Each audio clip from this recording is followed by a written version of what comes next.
Ռոբերտ Աբաջյանի խումբը 3 անգամ նահանջի հրաման են ստացել, հրաժարվել են նահանջել եւ գիտակցաբար զոհվել են կռվելով միջև վերջի փամփուշտը։ То есть ձեր մերը արի մի ասա, անասուններ։ Դուք ձեզ իրավունք եք վերապահում, ասեք, որ այդ իմաստը գիտեք, հարցը Ռոբերտ Աբաջյանը չէր։ Այսինքն են 5000 մեր սրբերը, որ 44 օրը պատերազմի ժամանակ զոհվեցին,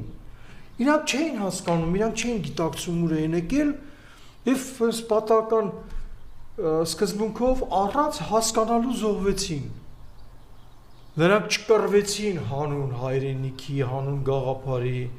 հանուն հայ ազգի գոյատևման, հանուն մեր պետական, իրանք չհասկանալով մահ